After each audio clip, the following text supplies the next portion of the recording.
বন্ধুরা, আশা করি তোমরা ভালো আছো। আমরাও ভালো আছি। আর এই দেখো, সজনের ডাঁটা আর আলু নিয়ে নিয়েছি। আর এইদিকে কড়াইতে তেল দিয়ে একটা মশলা তৈরি করে নিয়েছিলাম, একদম নিরামিষ। জিরে, আদা, টমেটো দিয়ে, কাঁচা লঙ্কা দিয়ে দিয়ে মশলাটা তেলের ভিতরে ছেড়ে দিলাম। আর আজকে যেটা বানাবো, সজনে আলু দিয়ে গোবিন্দভোগ দিয়ে রান্না করব। তাহলে আর লঙ্কা কুচিটা দিলাম, পরিমাণ মতো নুন হলুদ দিলে এবার ভালো করে মশলাটা কষাবো। কষিয়ে একটু লাল লঙ্কার গুঁড়ো দিলাম, যাতে একটু লাল লাল হয়, তাহলে ভালো লাগবে। আর এইখানে দেখো, খুব অল্প পরিমাণ 25 গ্রাম মতো গোবিন্দভোগ চাল আমি ধুয়ে রেখে দিয়েছিলাম, সেটা দিয়ে দিলাম। এবার দিয়ে ভালো করে বেশ মশলাটা কষাবো, কষিয়ে ঢাকা দিয়ে রেখে দেবো 10 মিনিট। দেখো, তেল ছেড়ে এসছে।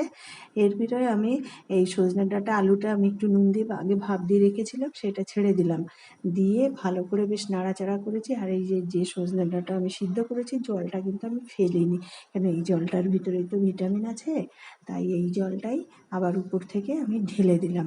আবারও নাড়াচাড়া করে আবার 5 মিনিটের জন্য আমি ঢাকা দিয়ে রেখে দেবো। আর দেখো, আমার সজনের ডাঁটা কিন্তু অলরেডি রেডি হয়ে গেছে।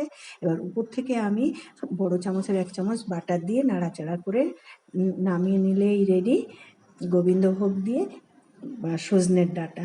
আর যদি আমার চ্যানেলটি ভালো লাগে, আমার লাইক, শেয়ার, কমেন্ট, সাবস্ক্রাইব